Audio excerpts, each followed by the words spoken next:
Shabbat Shalom. Our scripture reading for today is 1 Peter chapter 1, verse 18 through 21. For as much as you know that you were not redeemed with corruptible things, as silver and gold, from your vain conversation received the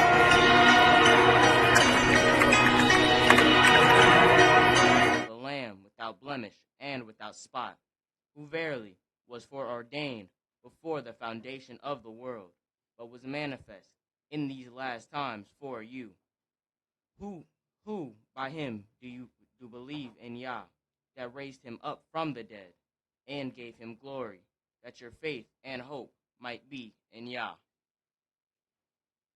Shabbat Shalom, family. Our selection today, all through the blood.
The oracles of the UCI, 1 Peter chapter 4, verses 7 through 11. But the end of all things is at hand. Be you therefore sober and watch unto prayer. And above all things have fervent love among yourselves, for love shall cover the multitude of sins.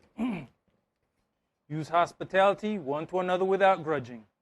As every man has received the gift, even so minister the same one to another as good stewards of the manifold grace of Elohim. If any man speak, let him speak as the oracles of Elohim. If any man minister, let him do it as of the ability which Elohim gives, that Elohim in all things may be glorified through Yahshua the Mashiach, to whom be praise and dominion forever and ever. Amen.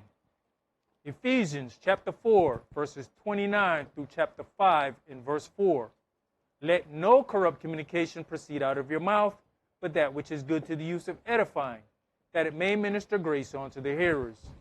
And grieve not the Holy Spirit of Elohim, whereby you are sealed until the day of redemption. Let all bitterness and wrath and anger and clamor and evil speaking be put away from you with all malice. And be you kind one to another, tender-hearted, forgiving one another, even as Elohim for Yahshua's sake has forgiven you. Be you therefore followers of Elohim, as their children, and walk in love, as the Mashiach also have loved us, and has given himself for us an offering and sacrifice to Elohim for a sweet-smelling savor. But fornication and all uncleanness or covetousness, let it not be once named among you as becomes saints. Neither filthiness, nor foolish talking, nor jesting, which are not convenient, but rather giving of thanks. Ecclesiastes chapter 5, verses 1 and 2.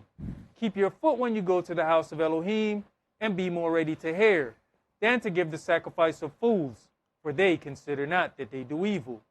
Be not rash with your mouth, and let not your heart be hasty to utter anything before Elohim. For Elohim is in heaven, and you upon earth, therefore let your words be few. Exodus chapter 23, verses 20 and 21. Behold, I send an angel before you, to keep you in the way, and to bring you into the place which I have prepared. Beware of him, and obey his voice. Provoke him not, for he will not pardon your transgressions, for my name is in him. Revelations chapter 3, verses 20 through 22. Behold, I stand at the door and knock.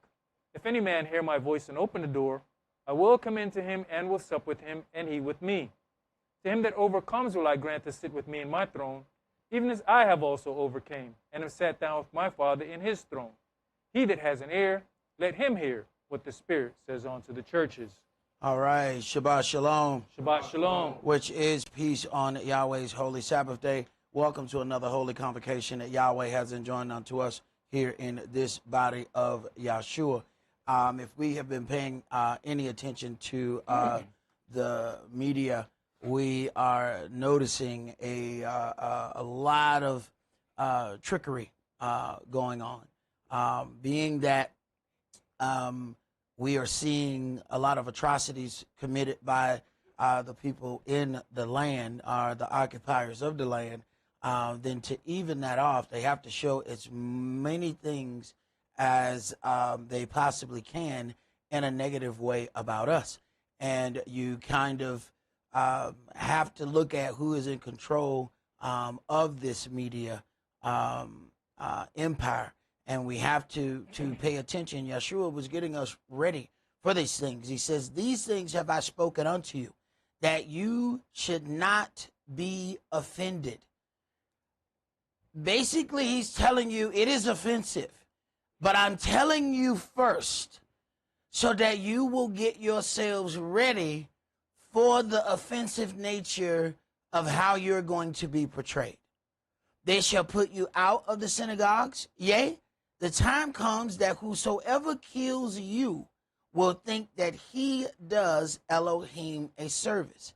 Now, the interesting part about this is those who pretend to be the ancient children of Israel can go back and forth and take hold of the things that may be beneficial, but then when it comes down to walking, they step back from that. And we have to pay attention to the in and out of dealing with this word.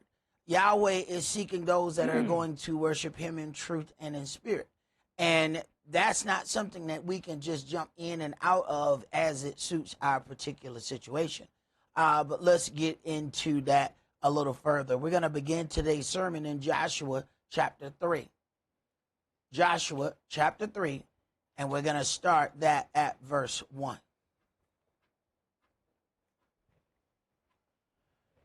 And today's sermon is entitled, The Published Punishment of His People. See, no real war campaign can go on without the people believing in the effort.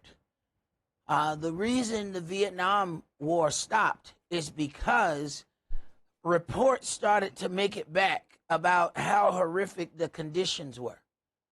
They didn't have any social media. They didn't have any of that. Once a couple of articles were put out, it was the beginning of the end of that conflict. But as long as no one knew the real depth of the atrocities, then it was just dying upon dying upon dying, and no real answer for what is this for and what are we planning on getting out of it.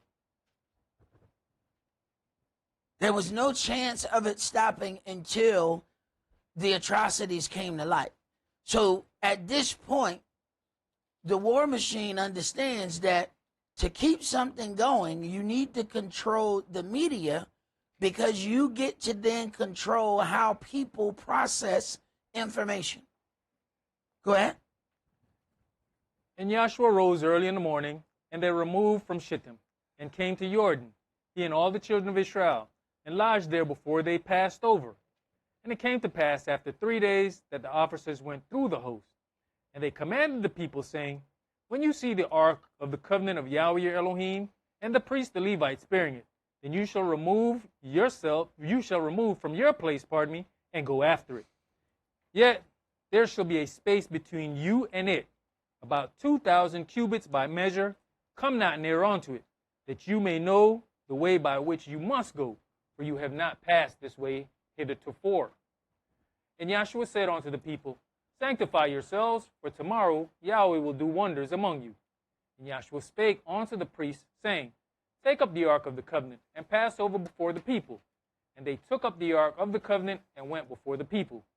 And Yahweh said unto Joshua, This day will I begin to magnify you in the sight of all Israel, that they may know that as I was with Moshe, so will I be with you. So the people have to be shown some things.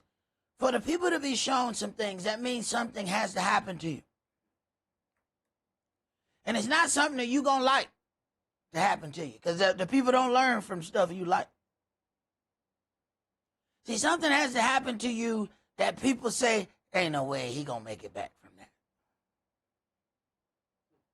They got to say, he going to be to this to make it back from that. He going to be to that to make it back from that.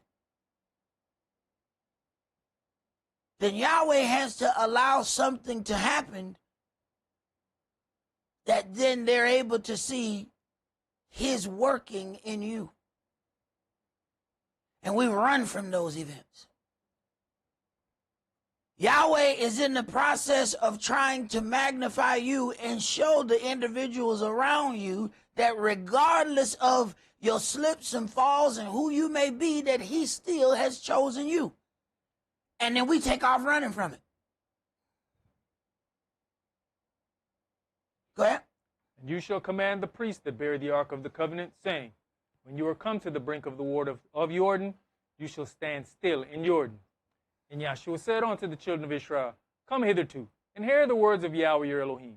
And Joshua said, Hereby you shall know that the living El is among you, and that he will without fail drive out from before you the Canaanites and the Hittites and the Hivites and the Perizzites and the Girgashites and the Amorites and the Jebusites. Behold, the ark of the covenant of the Adonai of all earth passes over before you into Jordan. Now therefore, take you 12 men out of the tribes of Israel, out of every tribe a man. Now, one of the things that you understand in the whole basis of the children of Israel it's constantly 12 tribes. Now, we're looking at a nation state of Israel that won't mention one word about tribes.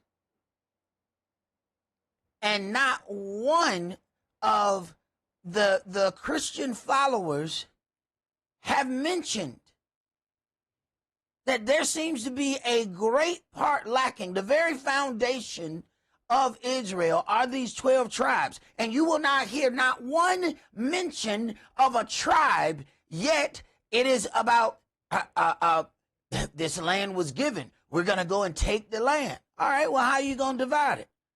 Because you haven't said anything about tribes. So how is it that you can grab hold of what's written and say that the land belongs to you, but then the land is also supposed to be divided among the tribes? Where are the tribes that this land is supposed to belong to that you're taking because of the word, but it is also supposed to be divided a certain way according to the same word that you used to get it? Go ahead. And it shall come to pass, as soon as the soles of the feet of the priests that bear the ark of Yahweh, that near of all the earth, shall rest in the waters of Jordan, that the waters of Jordan shall be cut off from the waters that come down from above, and they shall stand upon an heap. Now, you know, the things that we remember is Moshe having this. These are the things that we talk about over and over, that Moshe, walked in the water and the water divided. We don't really talk about this part. But look at what the purpose was. He said, all right, now they're going to know that I was with you like I was with Moshe. So what did he do? I'm going to show them the same thing that I did with him. I'm going to do it with you. So they're going to understand right off the rip. See, they had to figure out little by little that Moshe was called of Elohim. They tested him all along the way. Yahweh said, no. Now, before you begin, was it day 2? Look here. Let me go ahead and show you. I'm trying to take that these people are different. Let me go ahead and show them right off the rip that I'm dealing with you. Go ahead. And it came to pass, when the people removed from their tents to pass over Jordan, and the priests bearing the ark of the covenant before the people, and as they that bear the ark were come on to Jordan, and the feet of the priests that bear the ark were dipped in the brim of the water, for Jordan overfloweth all his banks all the time of harvest, that the waters which came down from above stood and rose up upon an heap very far from the city Adam, that is, beside Zaratan. And those that came down toward the sea of the plain, even the salt sea, failed and were cut off, and the people passed over right against Jericho. And the priests that bare the ark of the covenant of Yahweh stood firm on the dry ground in the midst of Jordan. And all the Israelites passed over on dry ground, until all the people were passed clean over Jordan. Now, the one thing you have to look at is when Yahshua does this, it's in peace. When Moshe did it, they were absolutely terrified. They got water in front of them and chariots and spears behind them. This one then was the second go round. We have a tendency that something had to happen to us more than once. Then we go ahead and settle down. Oh, okay, yeah, this just like what he did today. Okay, this is him. See, we the only people need to see 2 miracles. Yahweh gave us a miracle. We said, you know what? I bet you can't do it on Saturday. Only us. We're the only ones that asked for another one. Let's go to chapter 5. And start that at verse 1. And it came to pass, when all the kings of the Amorites, which were on this side of Jordan westward, and all the kings of the Canaanites, which were by the sea, heard that Yahweh had dried up the waters of Jordan from before the children of Israel, until we were passed over, that their heart melted, neither was their spirit in them any more, because of the children of Israel. At that time Yahweh said unto Joshua, Make you sharp knives, and circumcise again the children of Israel the second time. And Yahshua made him sharp knives, and circumcised the children of Israel at the hill of the foreskins. And this is the cause why Yahshua did circumcise. All the people that came out of Egypt that were males, even all the men of war, died in the wilderness by the way after they came out of Egypt.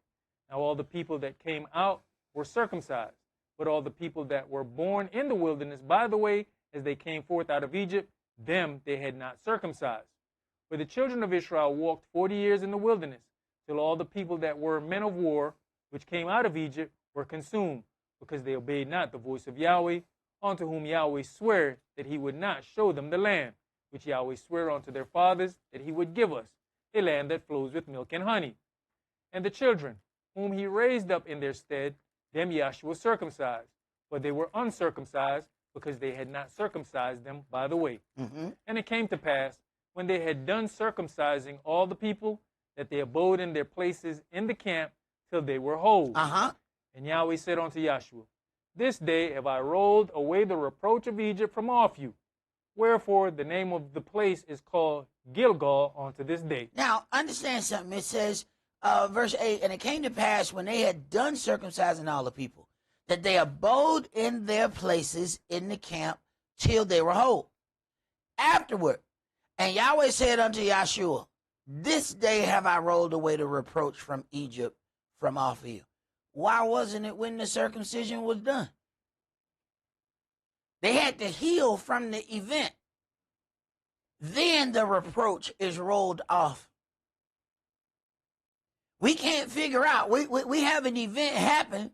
We still sore from the event and wonder why we still got reproach. Your own mouth keep telling you you ain't done. Because you still walking around talking, woe is me. The circumcision is done at one time. Once they are healed, now the reproach is taken away. So if you still walking around, I'm still in pain. All right, well then, you got that. You get to keep that reproach then. Let me know when you heal. When you heal, I'll take that reproach. But you're going to keep carrying this reproach, and your own mouth is why you keep carrying, because everybody keep hearing you. Oh, me. Oh, woe is me. And all right, well, put a little bit more reproach in their bag. They ain't done yet. But the event to take away the reproach was already done. He purposely did not allow them to get a circumcision, because herein lies the whole sign of the covenant. Now you think about a lot of the things that they have done to us here in this country. They allowed generations of us to not get circumcised. They came up with all kind of excuses of, well, this didn't work when you was born, or that didn't work. And you have whole generations that didn't get a circumcision. But these people understood that they were trying to separate you from the covenant of your Elohim. They knew what they were doing. Just like Yahweh knew what he was doing. He said, I don't need to circumcise them. I ain't in no covenant with them. Wait till every last one of them people die. Then we come out here, then I circumcise them. I don't need to circumcise them because I ain't going to be in covenant with them. He said, this day have I rolled back the reproach. So if you still in pain from your circumcision, you still got reproach. It says we're supposed to have a circumcised heart, right? So why your heart still hurt?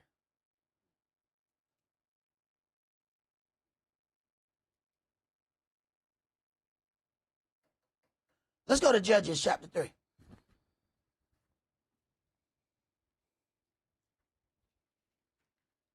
See, when you go in the hospital and they say, all right, you back up from your event, but to go home, you got to go through this therapy. They said, now, you have to learn how to walk again. You got to learn to answer these basic questions again. And the faster you do these things, that's how fast you get home. Now, once we get up and come out of whatever sleep they put us in, we ready to go home right then. We say, I'm ready. They said, but no, you can't even walk yourself to the bathroom. Somebody would have to be with you 24 hours a day. You have to be able to do some basic things for yourself. You say, no. I said I'm ready now. I'm up. I want to go home. And they won't let you go home until you figure out how to do these basic things. And you don't know what that's like if you ain't never been through it until somebody got to sit in a shower and help you shower until you can learn how to shower yourself. And you ain't going home until you figure it out. They teach you, all right, you got to walk down this hall. Certain things you just used to doing, because we think we somebody, so we like to walk all wide leg. So we walk in the middle of the hall. You learn when you come home from the hospital, you don't walk in the middle of the hall. You got to walk against the wall in case you fall. You use the wall to lean over so you don't just, hit the floor like a rock. Certain little things you have to learn so that even when you are released, you don't turn around and hurt yourself again. We just ready for certain parts of deliverance. Once the event is done, we ready to take off flying. Not understanding, you still got some therapy you need to go through. Go ahead, Pre. Judges chapter 3 and verse 1. Now these are the nations which Yahweh left to prove Israel by them, even as many of Israel as had not known all the wars of Canaan. Wait a minute. Yahweh left nations upon Israel to prove Israel. We think we got it going on so much that we don't need proving. We think we just that much together. We think we done learned so much that now we beyond proving. But he gonna leave something right there. Let's see how you act with it. Go ahead. That's funny you say that because the song that the choir just sang, the beautiful song, I wrote a note down. In the note that I wrote down, it says, all don't get led through the same things, the same trials. Mm-hmm. The common denominator is that it's through the blood. Right. Because I was listening, some through the water, some through the flood, and I'm like, the trials and tribulations are going to be there. Mm-hmm. Right. The destination is the same, but the path ain't.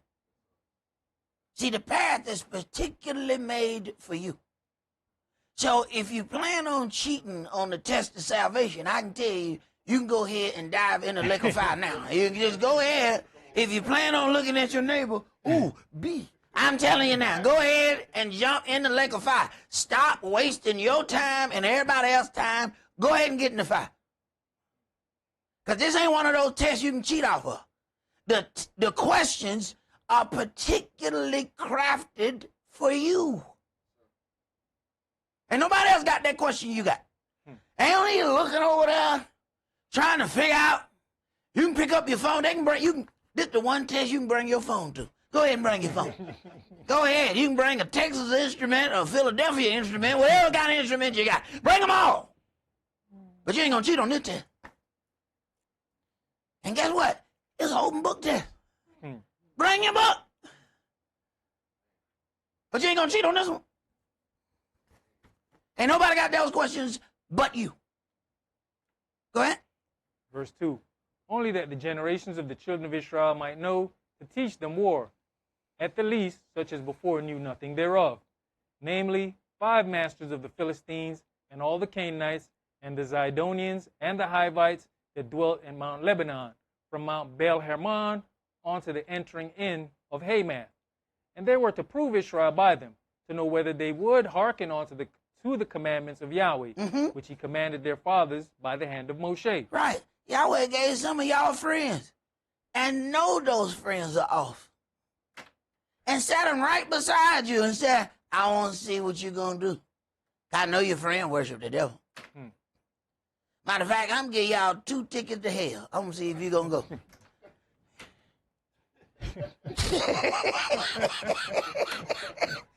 Okay? All right? All right? Because, we follow our friends anywhere. Right. Yeah.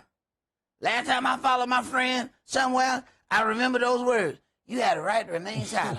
Anything you say can and will be held against you. Right, okay. Go ahead, Bree. And the children of Israel dwelt among the Canaanites, Hittites, and Amorites, and Perizzites, and Hivites, and Jebusites. And they took their daughters to be their wives, and gave their daughters to their sons, and served their gods.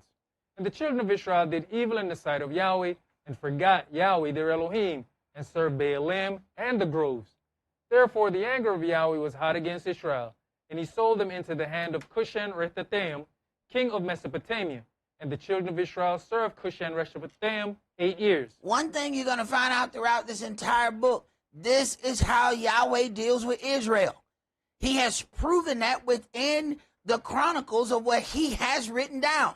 When the children of Israel get off, we then get put into captivity, some kind of slavery. He didn't say he going to put us in no oven. He didn't say he was going to do none of these other things. He didn't say he was going to put you in no starvation camps. He didn't say he was going to do none of that. He told you point blank what he going to do. When you don't do what I told you to do, I am going to make you go into servitude under another nation, and you're going to end up serving their gods.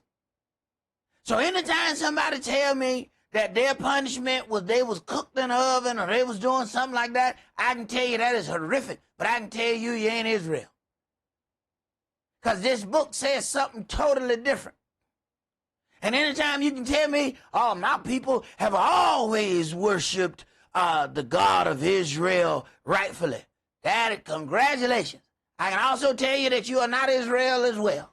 Because according to this, Israel is going to be punished, and they are going to serve other gods. That is part of the punishment. He said, if you don't serve me, then you're going to serve your enemies, serve other gods in your enemy's land. So not only will you be pushed somewhere else, but you're going to worship something else. And you're going to have to find out on the back end, you mean I'm Israel? What?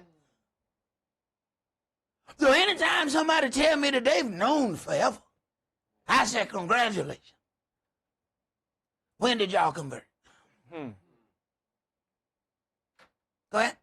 And when the children of Israel cried unto Yahweh, Yahweh raised up a deliverer to the children of Israel, who delivered them. This is why the true children of Israel are always looking for a Messiah. Anybody that said they're not looking for a Messiah, I can tell you what you ain't. You ain't Israel. Israel has constantly been given a Messiah, a deliverer. We're the only people that they had an actual campaign by the government to prevent the rise of a black Messiah. Go anywhere around the world and find anybody else with a government campaign to prevent the rise of a Messiah. Go ahead. Even Othniel, the son of Kenaz, Caleb's younger brother. And the Spirit of Yahweh came upon him, and he judged Israel, and went out to war. And Yahweh delivered Cushan-Rishathaim, king of Mesopotamia, into his hand. And his hand prevailed against Cushan-Rishathaim, and the land had rest 40 years, and Othniel, the son of Kenaz, died. And one thing you see, when those messiahs are raised up and they judge Israel, as long as Israel goes by the culture, they have safety and peace in the land and prosperity. As soon as we get off to following all the things of the other nations, slowly but surely we're being drained of all our prosperity, all our protection, until we then have to cry out to Yahweh our Elohim. And you would think that we would learn. This same thing happens to us over and over and over again. But the nations have gotten smart now. They knew to divide us so that we would not come together. Because what happens? It says, when the children of Israel cried unto Yahweh. Now what happens is they cried unto Yahweh in unison. See, as long as they can keep us divided, then some of us are crying for a deliverer. Other people planning a vacation. So now you got different requests going on. They ain't hitting the same note. When everybody start asking for the same thing, now you're hitting the same note. Let's go to 1 Kings chapter 11. There's the reason they held choir practice. So they can hit the same note at the same time. See, it's one thing to hit the same note. But you got to hit the same note when everybody else hit the same note. You can't say, I made that note right. Yeah, but I mean, you was a chorus off when you hit it. Now, that doesn't sound like music now. But when we all are on one accord, now it sounds like music unto our Elohim. When our prayers go in unison together, now they're flowing.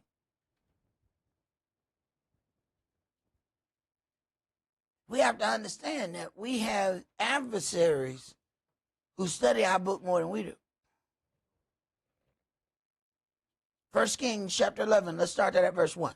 But King Shlomo loved many strange women, together with the daughter of Pharaoh, women of the Moabites, Ammonites, Edomites, Zidonians, and Hittites, of the nations concerning which Yahweh said unto the children of Israel, You shall not go into them, neither shall they come in unto you, for surely they will turn away your heart after their gods. Shlomo clave unto these in love. Now, he said exactly why you should not deal with these women. He didn't say, because they of another ethnic group. He didn't say because some of them white and some of them black. He said, I'm telling you what's going to happen.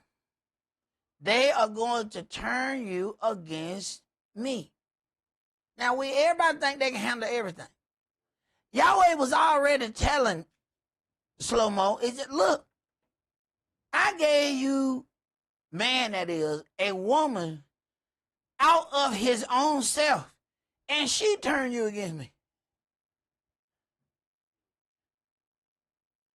Just meditate on that for a second. Wait a minute. But this wasn't just your own ethnicity. That was your rib. That rib was your rib. I took your rib, made a woman, and you decided to listen to her instead of me.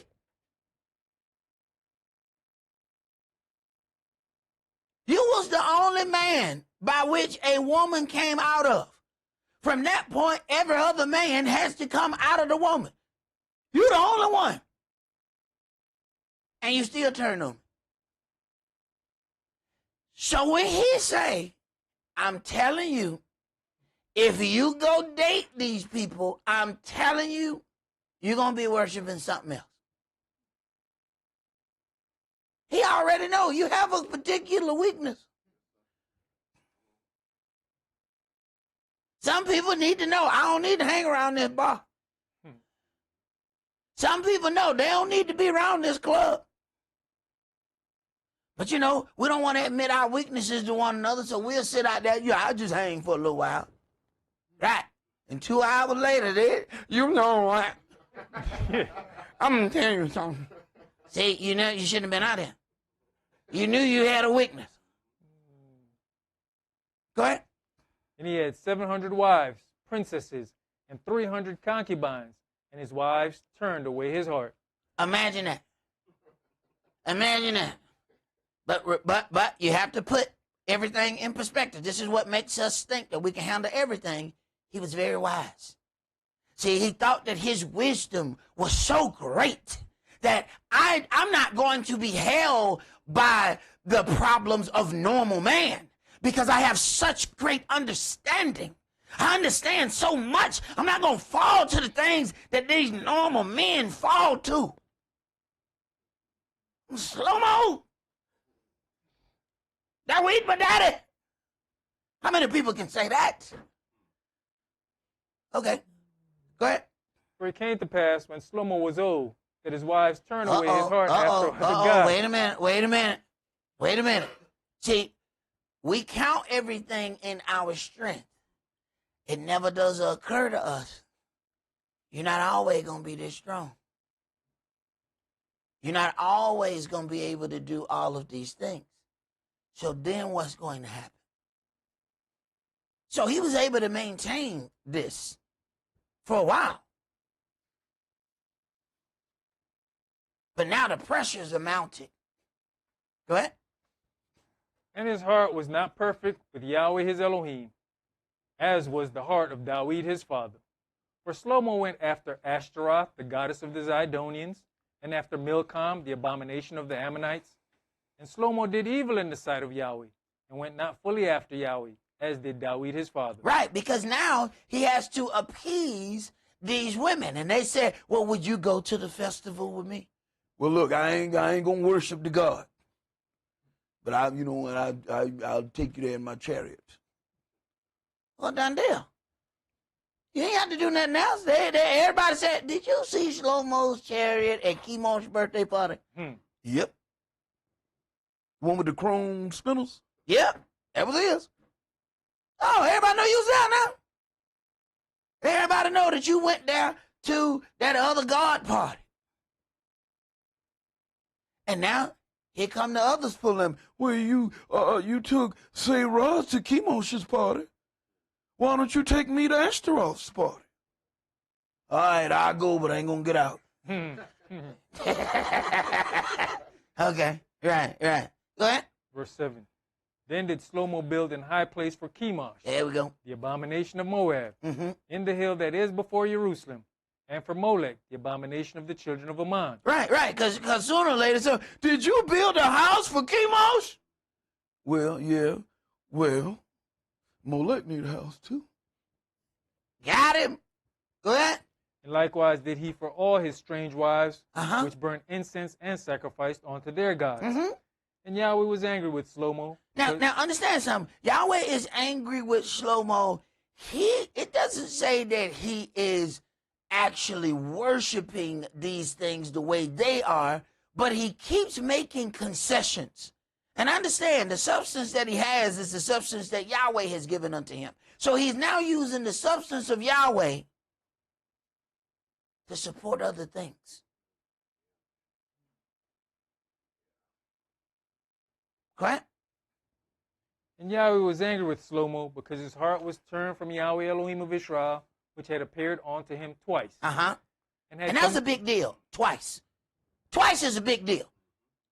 Yeah, we got folk on Sunday morning, they said, I spoke to the Lord last night. Now, they don't know his name. They don't know what day to go to church on. Yet, they talk to him every other night. You know, I was speaking to God last night, and he told me. He told you all that? He didn't speak to Shlomo but twice. Wisest man in the land. 2 conversations. Whole life. Twice. We think we talk to some spirit every other hour.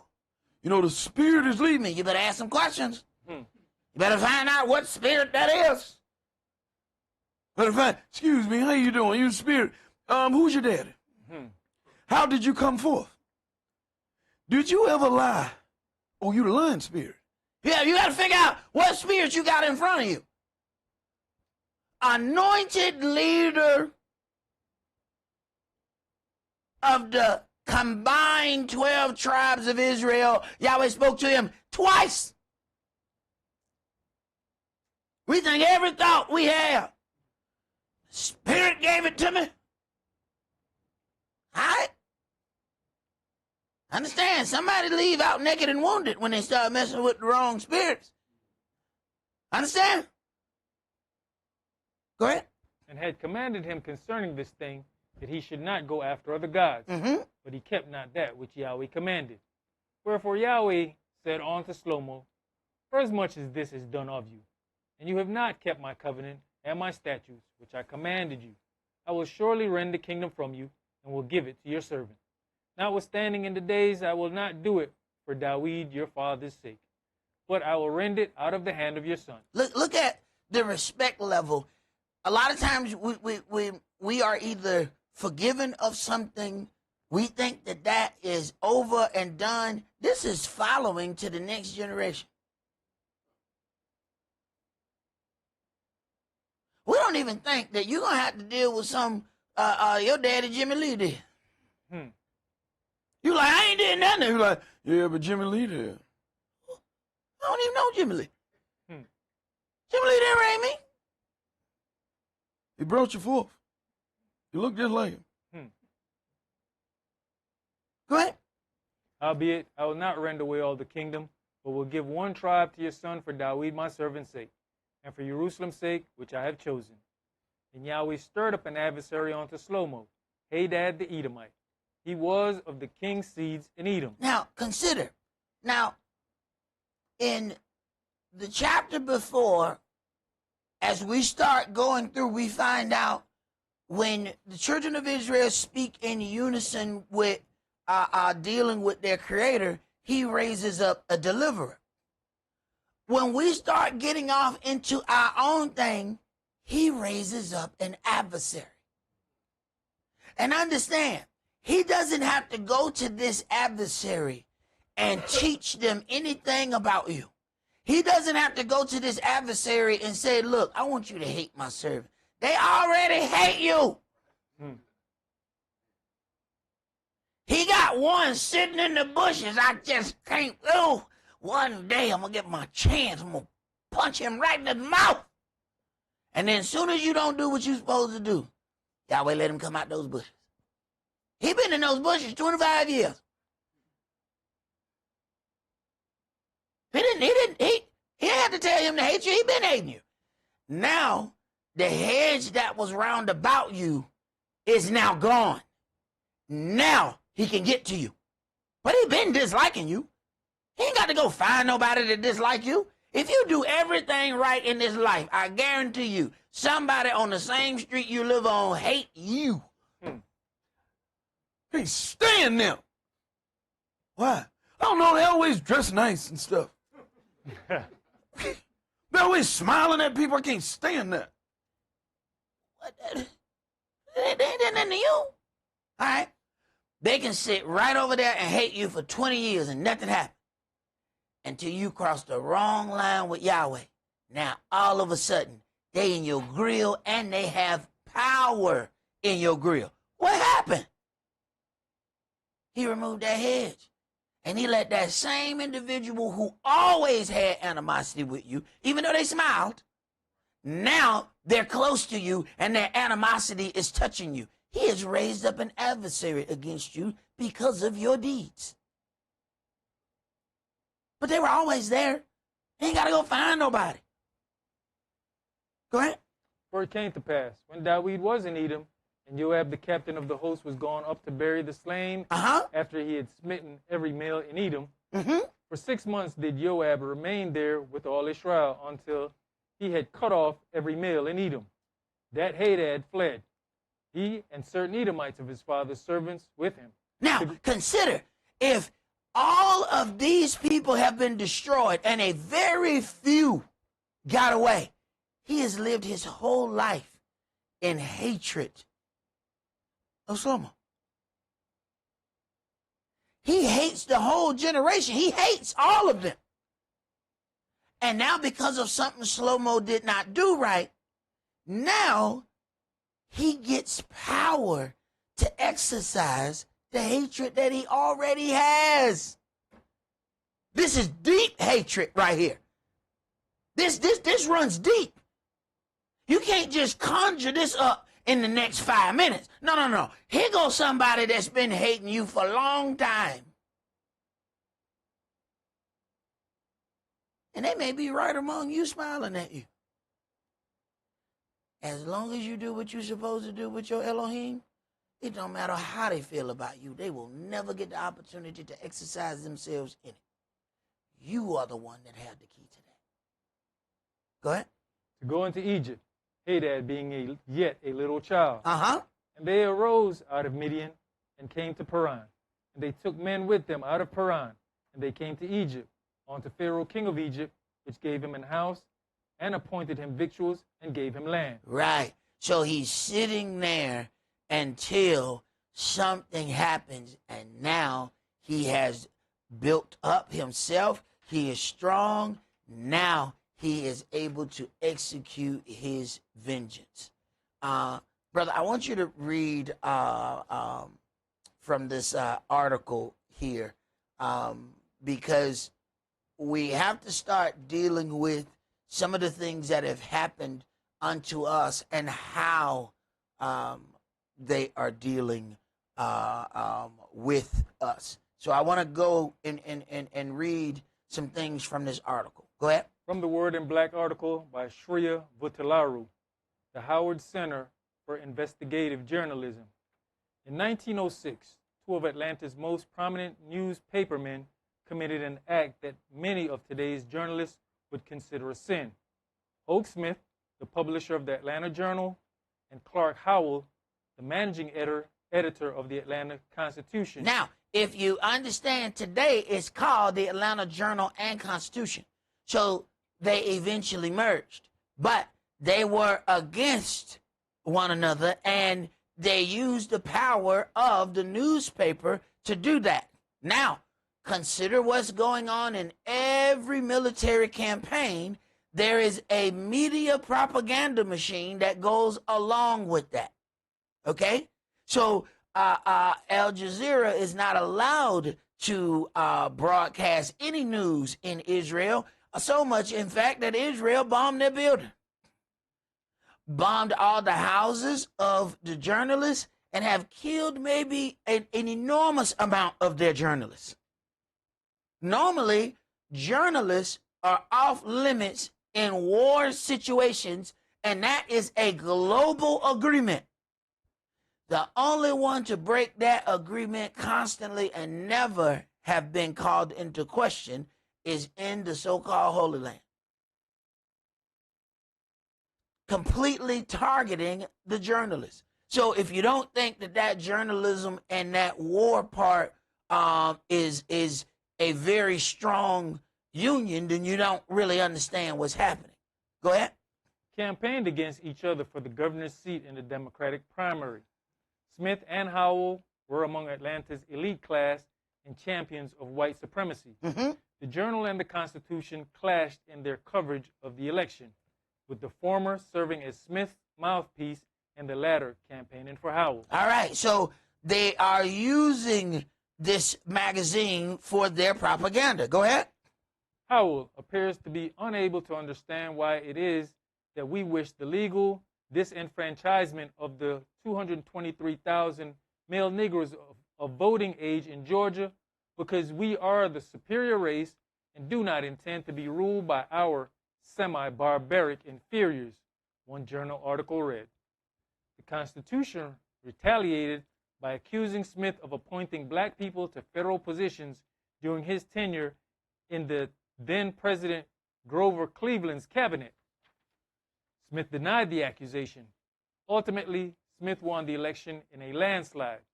One of his first actions as governor was to sign legislation that effectively disenfranchised black voters through literacy tests. Mm-hmm. That editorial embrace of white supremacy, which helped lay the foundation for Atlanta's deadly 1906 race massacre, was personified by newspaper tycoon Henry Grady, the managing editor of the Constitution, who became the voice of the New South in the 1880s. So there's certain things that you will see and hear, and you hear something and it's just New South. Understand, you're dealing with a white supremacy organization. It may just sound like it's something regular, but this is a movement. You need to learn when you see certain things. You know what? Time for me to go. I don't need to hang around here. I'm hearing some different kind of words right here. Go ahead. 2 decades before Smith and Howell duked it out, Grady helped birth the sensationalism that plagued Atlanta's newspapers. He was a nationally prominent proponent of the idea of a new post-Civil War and post-Reconstruction society in the states of the defeated Confederacy, which he called the New South. Grady was part owner, managing editor, and director of news coverage for the Constitution.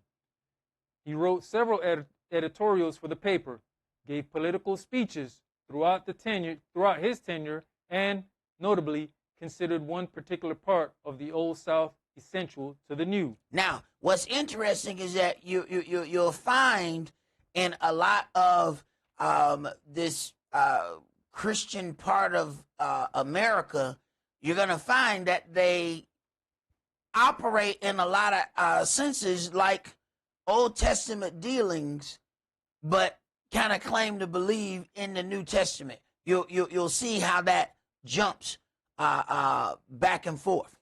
Keep going. Those who would put the Negro race in supremacy would work against infallible decree, for the white race can never submit to its domination, because the white race is the superior race.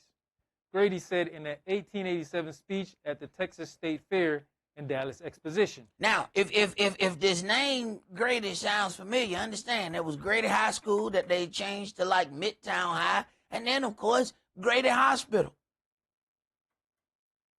Understand, this white supremacist right here. So you have people now will come up to you and say, "Hey, are you a Grady baby?"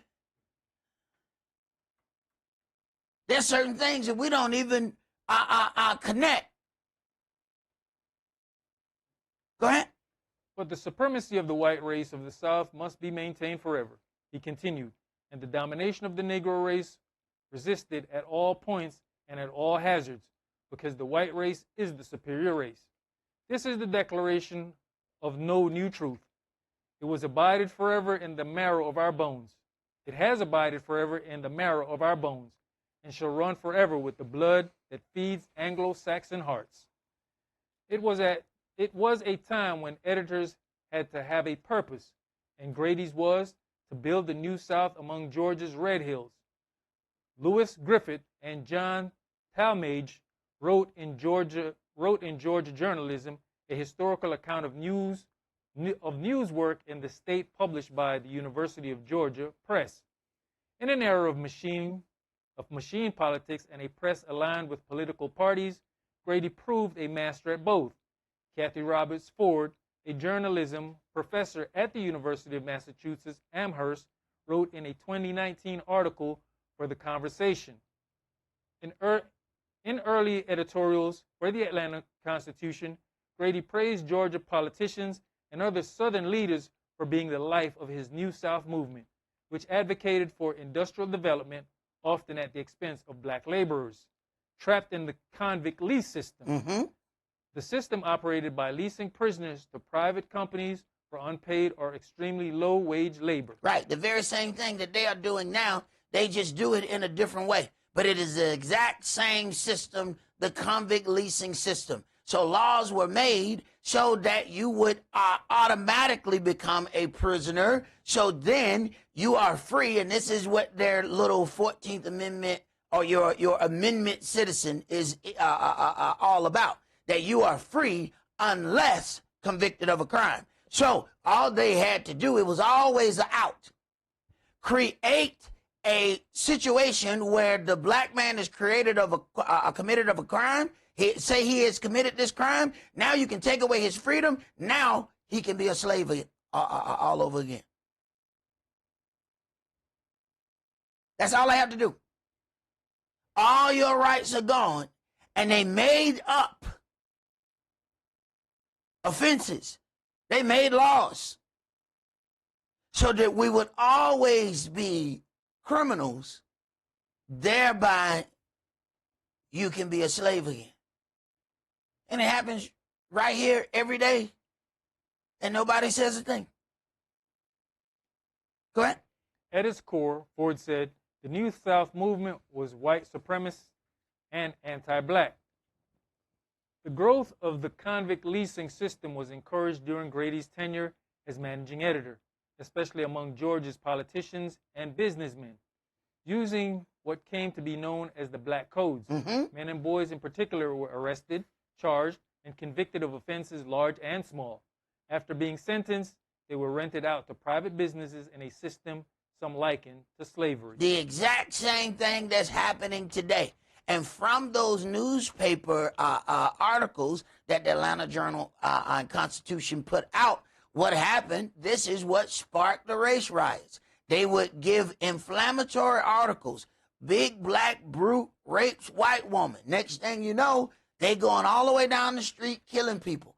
They laid a couple of bodies at the monument of Grady. We didn't understand what they were saying. No, they were speaking when they did that. And then when you deal with every commercial now, lately, they've been talking about how the SNAP benefits or welfare is not going through. Have you ever noticed every commercial that they do on welfare is black people? Look at the news. When they show all of, they won't be able to provide the SNAP benefits. So in every one of them, there's a family of black people, and they showing you, well, we're not going to be able to eat, blah, blah, blah, blah, blah. All right. People who are on welfare, race and ethnicity. White, 37%. African-American, 26%. Why all them commercials don't show nothing but black people?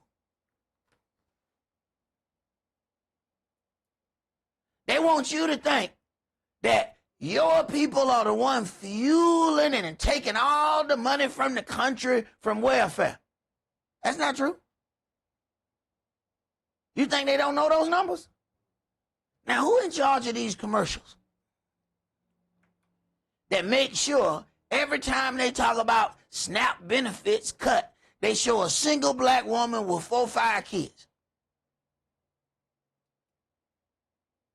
They ain't going to show none of them people in them trailer parks. They're not showing any of those people. None of them make the commercial.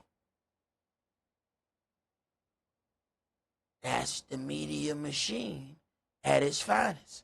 So now you even have a problem with your own people because of the images that are being showed to you. And we'll look at the images but won't look up any of the information. Let's go to Lamentations chapter 2.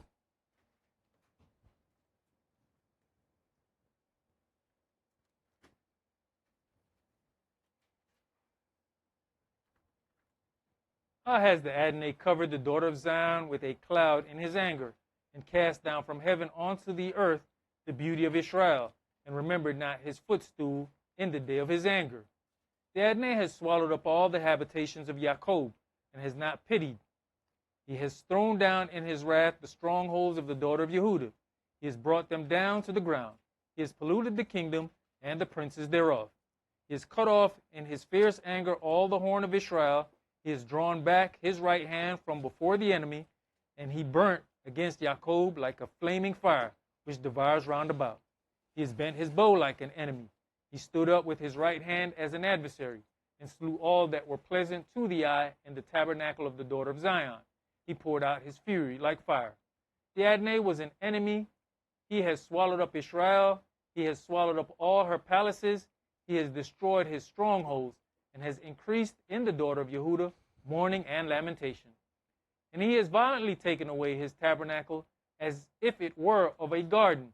He has destroyed his places of the assembly. Yahweh has caused the solemn feast and Shabbats to be forgotten in Zion. And has despised in the indignation of his anger the king and the priest. The Adonai has cast off his altar. He has abhorred his sanctuary.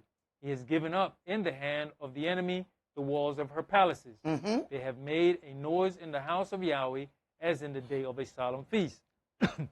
Yahweh has purposed to destroy the wall of the daughter of Zion. He has stretched out a line. He has not withdrawn his hand from destroying. Therefore, he made the rampart and the wall to lament. They languish together. Her gates are sunk into the ground. He has destroyed and broken her bars. Her kings and her princes are among the Gentiles. The law is no more. Her prophets also find no vision from Yahweh. Her gates are sunk unto the ground. He has destroyed and broken her bars. Her king and her princes are among the Gentiles. The law is no more. We hanging out with other people and we do what they do. Go ahead. The elders of the daughter of Zion sit upon the ground and keep silence. They have cast up dust upon their heads. They have girded themselves with sackcloth. The virgins of Jerusalem hang down their heads to the ground. Mine eyes do fail with tears. My bowels are troubled. My liver is poured upon the earth. For the destruction of the daughter of my people, because the children and the sucklings swoon in the streets of the city. They say to their mothers, where is corn and wine? When they swooned as the wounded in the streets of the city, when their soul was poured out into their mother's bosom. What thing shall I take to witness for you? What thing shall I liken to you, O daughter of Jerusalem? What shall I equal to you, that I may comfort you, O virgin daughter of Zion? For your breach is great like the sea. Who can heal you? Your prophets have seen vain and foolish things for you, and they have not discovered your lawlessness to turn away your captivity, but have seen for you false burdens and causes of banishment. Right, and this is what we want to see. We pay for those lying prophecies. They used to call us to the front of the church, and they said, you know, you're going to get a prophecy, but you had to pay $500 or $1,000 to even come down there to get the prophecy. And there wasn't one bad prophecy in the house. Every prophecy was good. I mean, why not? You just bought it. Who buys a bad prophecy? You know, I want to turn this one back in. I don't like this prophecy. So where's your service desk? Go ahead. All that pass by clap their hands at you. They hiss and wag their head at the daughter of Jerusalem, saying, is this the city that men call the perfection of beauty, the joy of the whole earth? Right. And they make sure that all of their news outlets are going to show you in a way that this is what individuals do. They shake and they wag their head at you, but send all of their money to some other people who they believe are truly Israel. Go ahead. All your enemies have opened their mouth against you. They hiss and gnash the teeth. They say, we have swallowed her up. Certainly this is the day that we looked for. We have found. We have seen it. All your enemies have opened their mouth against you, and they feel justified. Go ahead. Yahweh has done that which he had devised. He has fulfilled his word that he had commanded in the days of old. He has thrown down and has not pitied, and he has caused your enemy to rejoice over you. He has set up the horn of your adversaries. Their heart cried onto the Adonai, O wall of the daughter of Zion. Let tears run down like a river day and night. Give yourself no rest. Let not the apple of your eye cease. Arise, cry out in the night. In the beginning of the watches, pour out your heart like water before the face of the Adonai. Lift up your hands toward him for the life of your young children that faint for hunger in the top of every street. Behold, O Yahweh, and consider to whom you have done this. Shall the women eat their fruit, and children of a span long? Shall the priest and the prophet be slain in the sanctuary of the Adonai? The young and the old lie on the ground in the streets. My virgins and my young men are fallen by the sword. You have slain them in the day of your anger. You have killed and not pitied. And what got Yahweh into all of this is us walking against the culture that was given unto us. But this doesn't happen all at once. It's a slow decay where we get invited to be a part of this and get invited to be a part of that.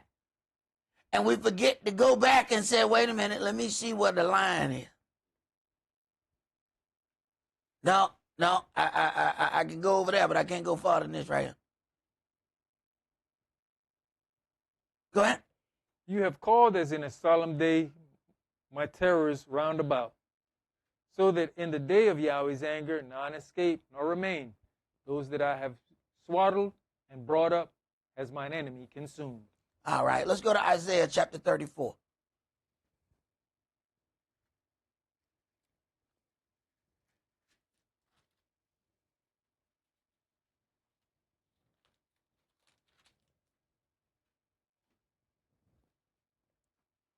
Let's start that at verse 1. Come near, you nations, to hear, and hearken, you people. Let the earth hear it, and all that is therein, that there is in the world, and all things that come forth of it. For the indignation of Yahweh is upon all nations, and his fury upon all their armies. He has utterly destroyed them. He has delivered them to the slaughter. Now, why would Yahweh be angry at all the nations if the people in the land are the children of Israel? What would be the purpose? What have all the nations done unto the people who are in the land saying that they are Israel?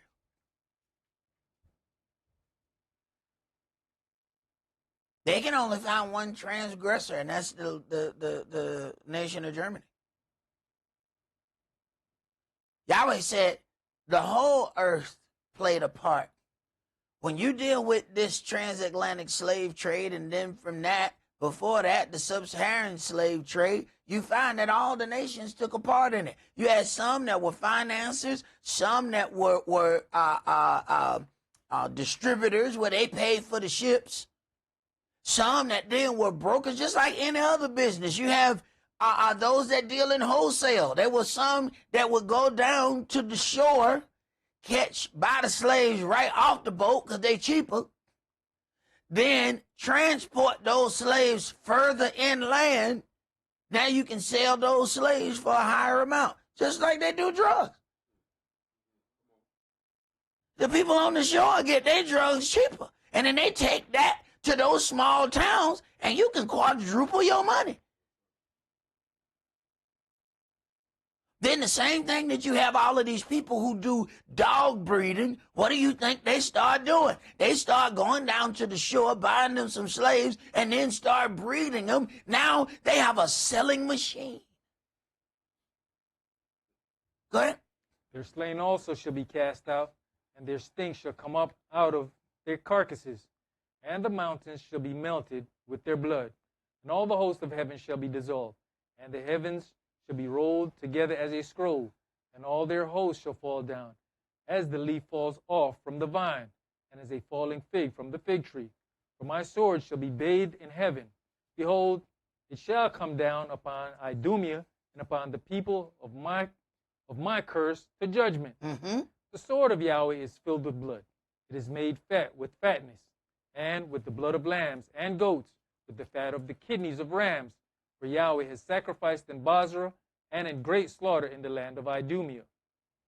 And the unicorns shall come down with them, and the bullocks with the bulls, and their land shall be soaked with blood, and their dust made fat with fatness. For it is the day of Yahweh's vengeance, and the year of recompenses for the controversy of Zion. Why is there a controversy concerning Zion? So now they have situations of where you have this thing that they call Zionism, or these Zionists, and then you have people that say, wait a minute, we might be a part of Israel, but we don't agree with the Zionist thought process. Go ahead. And the streams thereof shall be turned into pitch, and the dust thereof into brimstone, and the land thereof shall become burning pitch. It shall not be quenched, night nor day. The smoke thereof shall go up forever. From generation to generation it shall lie waste. None shall pass through it forever and ever. But the cormorant and the bittern shall possess it. The owl also and the raven shall dwell in it. And he shall stretch out upon it the line of confusion and the stones of emptiness. They shall call the nobles thereof to the kingdom, but none shall be there, and all their princes shall be nothing. And thorns shall come up in her palaces, nettles and brambles in the fortresses thereof, and it shall be an habitation of dragons and a court for owls. Once something is destroyed to the point that there is radioactive activity, the only thing that can live there are animals.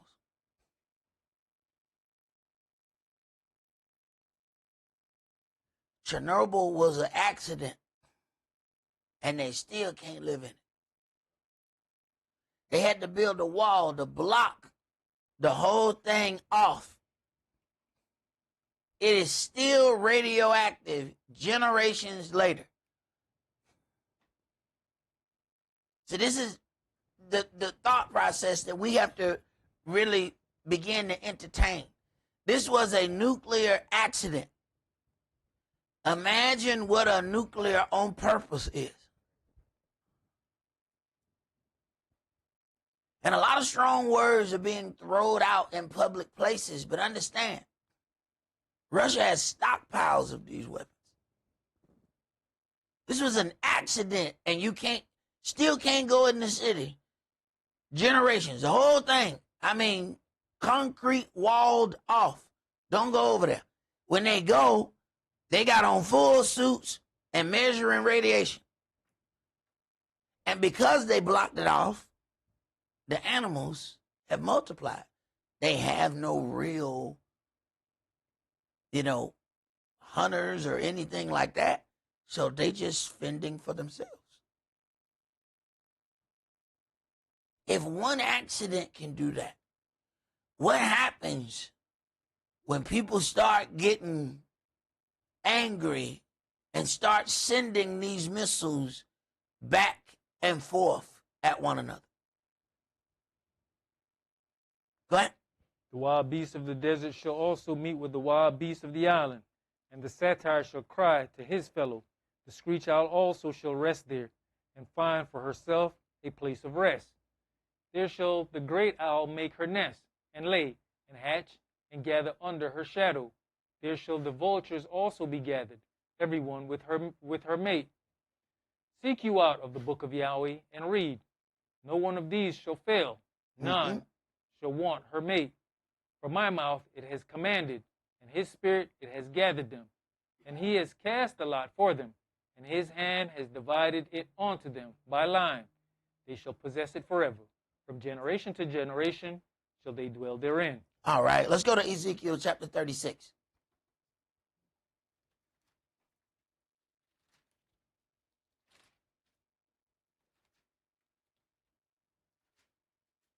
See, it's one thing for the nations to be able to convince one another that you are worth destroying. It's something altogether different for you to believe it. That's something different.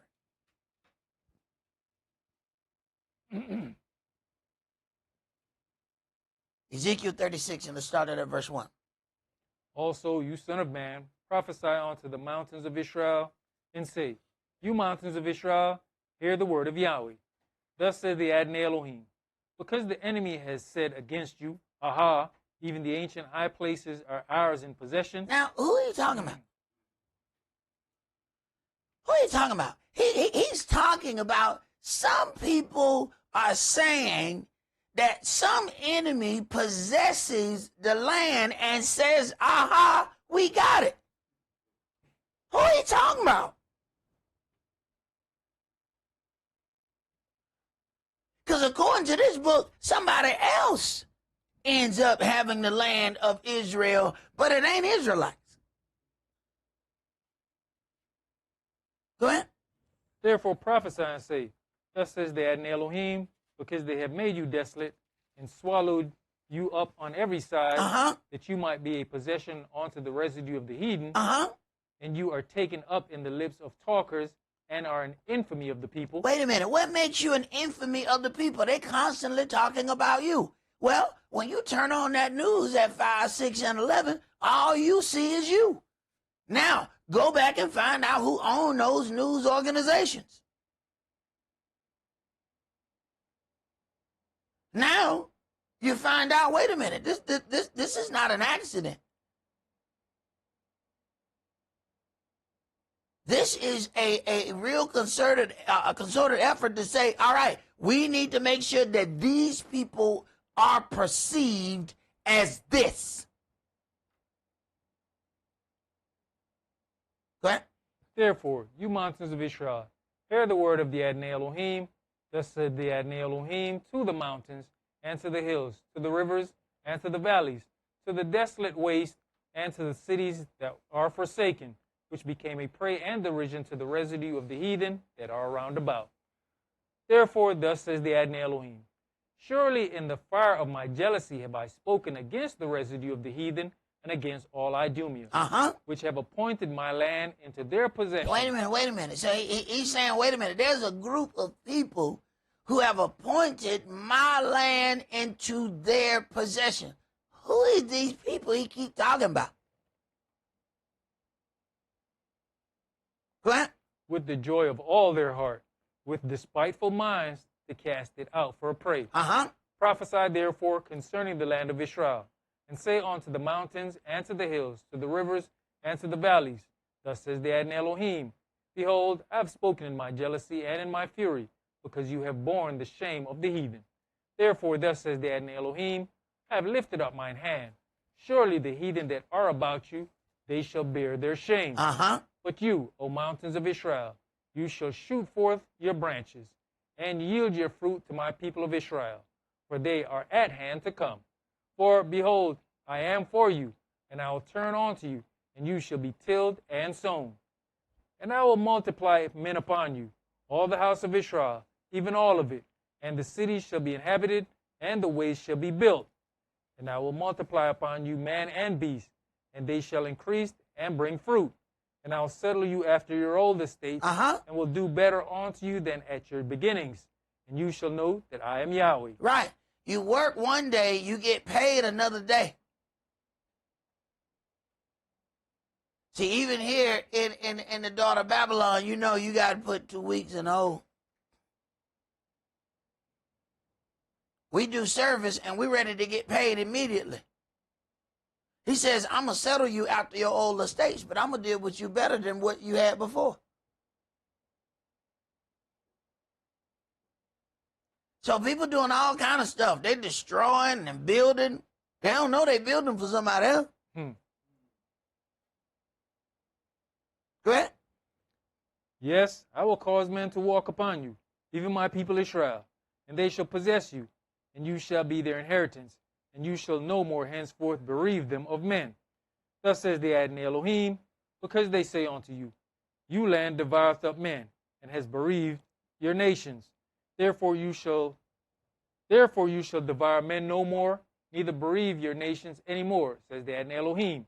Neither will I cause men to hear in you the shame of the heathen any more, neither shall you bear the reproach of the people any more, neither shall you cause your nations to fall any more, says the Adonai Elohim. Moreover, the word of Yahweh came unto me, saying, Son of man, when the house of Israel dwelt in their own land, they defiled it by their own way and by their own doing. Their way was before me as the uncleanness of a removed woman. Wherefore I poured my fury upon them for the blood that they had shed upon the land, and for the idols wherewith they had polluted it. And I scattered them among the heathen. I scattered them among the heathen. He keeps saying, he says it in his law before he even gave Israel the land. I'm telling you what I'm going to do. If you don't walk in my culture, I'm going to scatter you among the heathen. I'm going to put you in chains. Go ahead. And they were dispersed through the countries according to their way and according to their doings, I judged them. Right. They were dispersed in the countries, not one country. You will not be able to go in one country and get all of the children of Israel. And it's in multiple places in this book. Go ahead. And when they were entered onto the heathen, whither they went, they profaned my holy name, when they said to them, These are the people of Yahweh, and are gone forth out of his land. But I had pity for mine holy name, which the house of Israel had profaned among the heathen, whither they went. Therefore say unto the house of Israel, Thus says the Adonai Elohim, I do not this for your sakes, O house of Israel, but for my holy name's sake, which you have profaned among the heathen, whither you went. So do we consider how we operate as we go out among the nations? Because at some point our actions either magnify the Elohim of Israel or we step on his name. Go ahead. And I will sanctify my great name, which was profaned among the heathen, which you have profaned in the midst of them. And the heathen shall know that I am Yahweh, says the Adonai Elohim, when I shall be sanctified in you before their eyes. For I will take you from among the heathen, and gather you out of all countries, and will bring you into your own land. Then will I sprinkle clean water upon you, and you shall be clean. From all your filthiness and from all your idols will I cleanse you. A new heart also will I give you, and a new spirit will I put within you. And I'll take away the stony heart out of your flesh, and I'll give you an heart of flesh. Right. But what qualifies us to have him do all that work for us? Go ahead. And I will put my spirit within you and cause you to walk in my statutes, and you shall keep my judgments and do them. And you shall dwell in the land that I gave to your fathers, and you shall be my people, and I'll be your Elohim. I will also save you from all your uncleanness, and I will call for the corn and will increase it, and lay no famine upon you.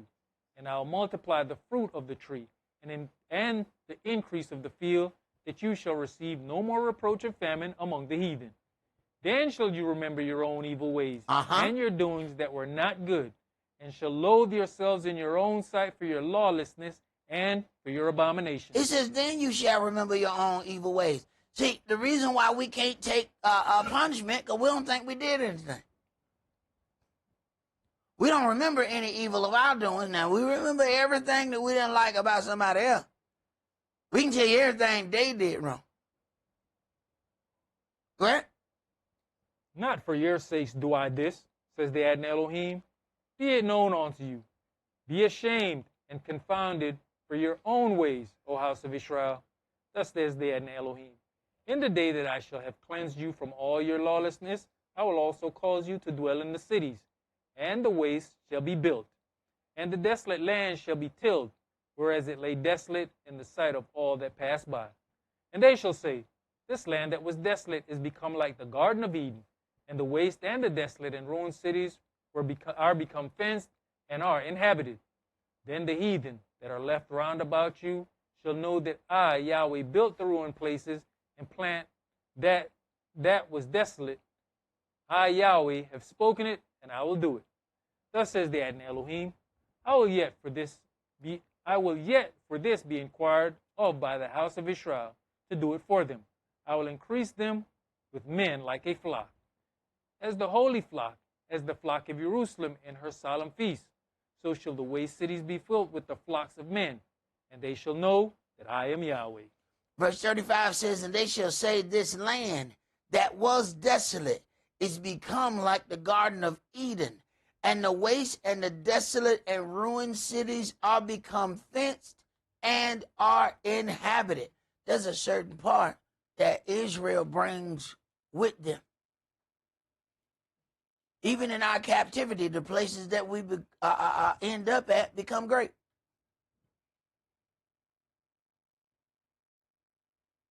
We don't know that we bring that with us. We don't know that we're carrying that type of spirit, that it ends up being better for the individuals whom we are around. This was the whole reason Laban wanted to keep Yaakov. This is why he deceived him. So check that out. They can lie to keep you. And even though they lie, they are still blessed. Not because they did right, but because they got you. Let's go to Jeremiah chapter 50. The nations have figured this out. So they don't have to get you by good means. They just need to get you. And if you don't understand who you are bringing a blessing into a circle and don't know that you're the one that's bringing it.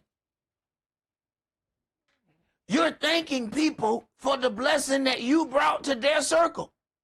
You think that it's because it's their circle that they are the reason for the blessing. Go ahead, Brent. Yeah, well, as you say that, you realize that it's never the elite and the people on top who say to us as a people, go back where you come from. Mm-hmm.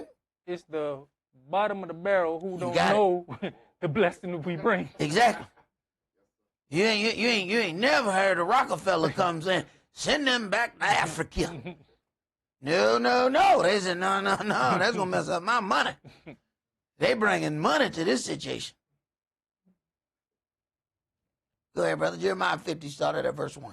The word that Yahweh spake against Babylon and against the land of the Chaldeans by Jeremiah the prophet. Declare you among the nations, and publish and set up a standard, publish and conceal not. Say, Babylon is taken, Bel is confounded, Murdoch is broken in pieces, her idols are confounded, Her images are broken in pieces. For out of the north there comes up a nation against her, which shall make her land desolate, and none shall dwell therein.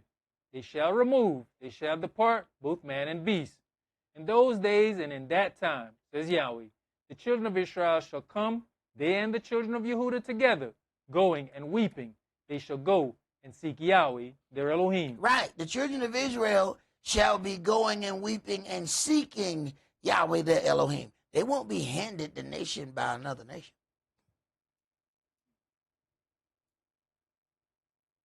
You know, I heard some people on a news program, and one of the things that they were saying, they were trying to combat the whole thing of the Christian nationalism, and they were saying, you know, America is not in the Bible, and because they are trying to deal with the name itself, not understanding that Yahweh tells you the end before the beginning. They're looking for the actual name.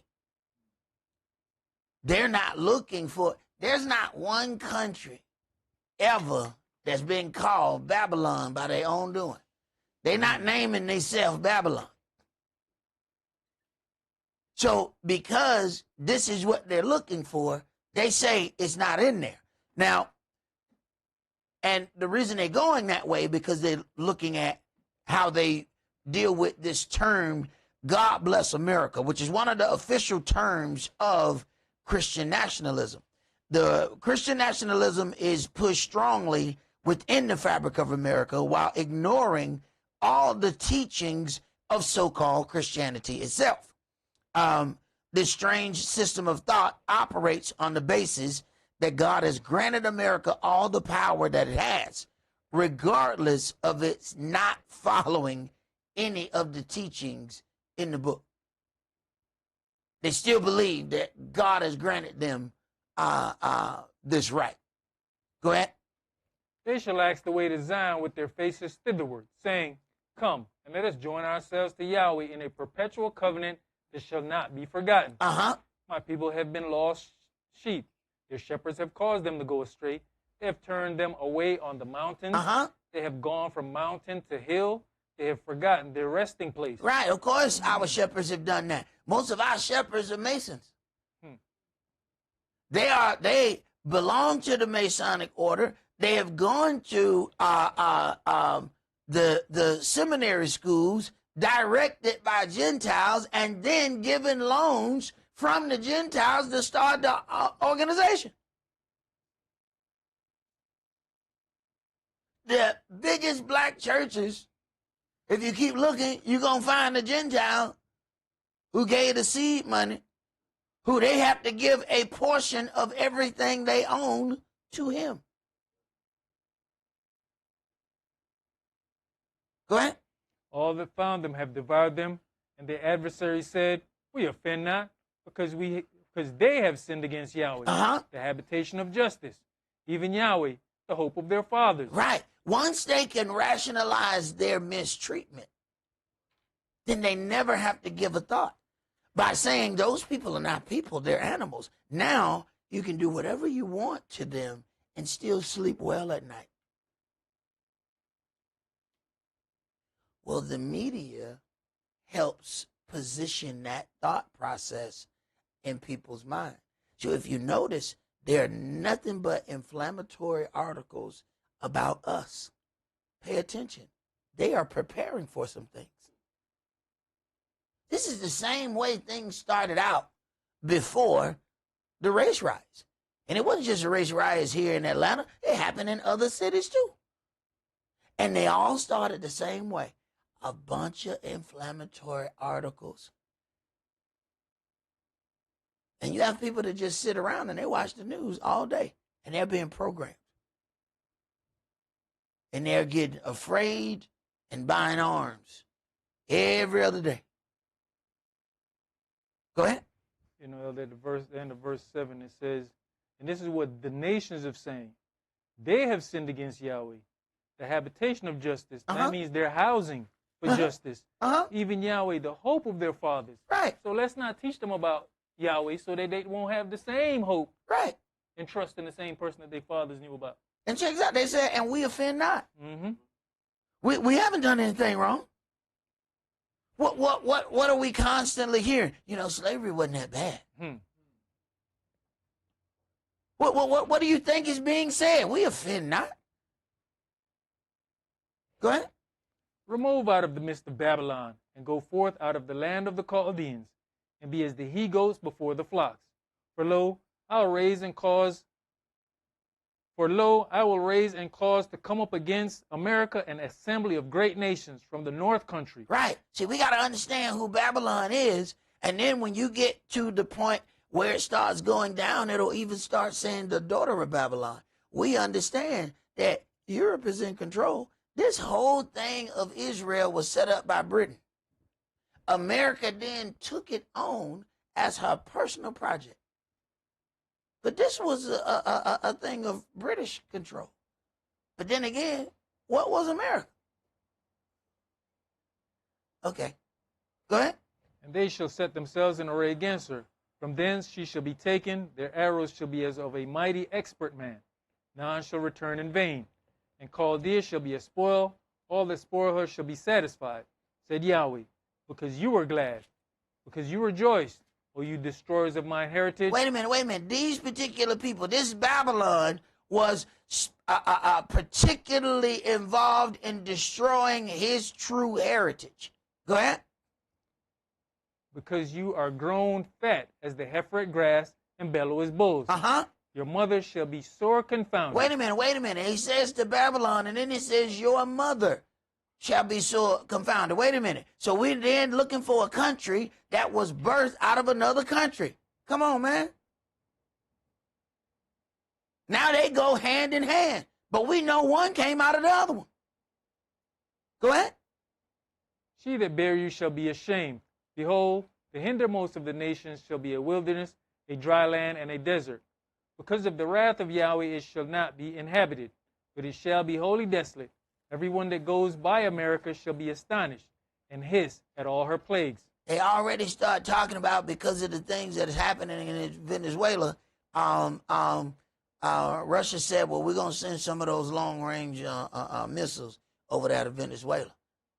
They said, oh, they're going to be able to fire real easy and hit where y'all at. He had already said before, y'all not going to be able to just keep sitting over there across the water in complete peace while turmoil is going everywhere else in the world. They said, oh, no. We got things that reach now. It's not going to be like it's been in the past, where there's wars and we still at the mall.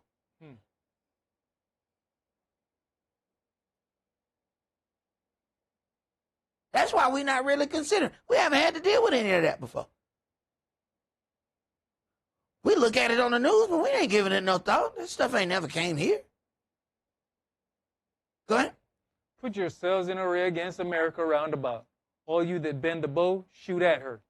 Spare no arrows, for she has sinned against Yahweh. Shoot against her round about. She has given her hand. Her foundations are fallen.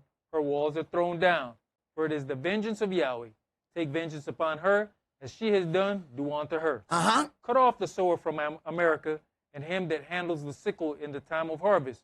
For fear of the oppressing sword, they shall turn everyone to his people. Right. Everyone shall turn to his people when it gets down to the point of, all right, it looked like it's about to go down. Because remember, it says there shall be wars and rumors of wars. Don't worry, this is the beginning. But then it's going to get to that point where all of these nations start assembling. And I don't know if you're paying attention, but when you start saying you're going to charge every country for every bit of goods, let me tell you something. They all angry at this place right now. Go ahead. And they shall flee every one to his own land. Israel is a scattered sheep. The lions have driven him away. First, the king of Assyria has devoured him, and last, this Nebuchadnezzar, king of America, has broken his bones. Y'all, if y'all ever go look at the pictures that they're putting up in Israel about Trump, they're showing him as King Cyrus. You know, the one who's going to liberate Israel and make way for the new temple.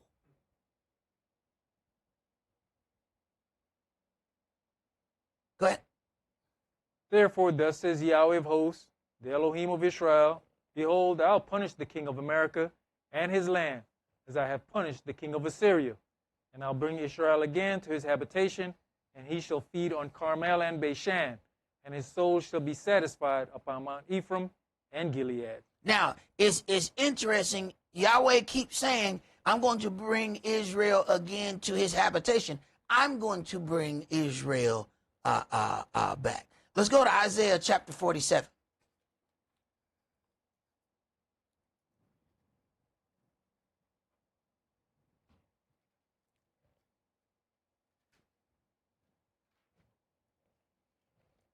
And let's read verses 1 through 11.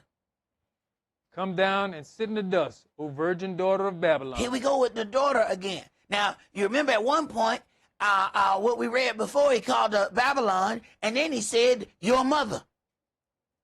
So even though you see how they operate as one, but then there's a part where then they separate. We see it time and time again. 1 minute they all together, then they fighting each other. But when it's time, they go together to go against other nations.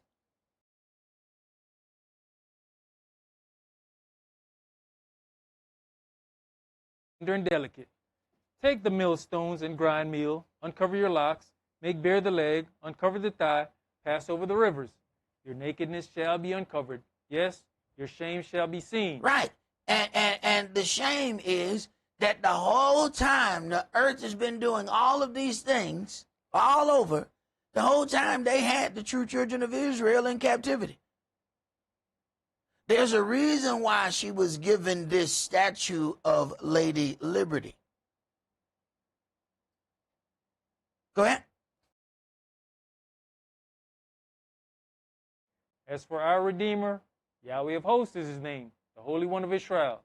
Sit you silent and get you into darkness, O daughter of the Chaldeans, for you shall no more be called the Lady of Kingdoms. I was angry with my people. I have polluted mine inheritance. So stop. He was angry with his people, and he gave her up, and she ended up in this nation termed by a lady. Now, what other nation has a huge woman as their symbol of their country?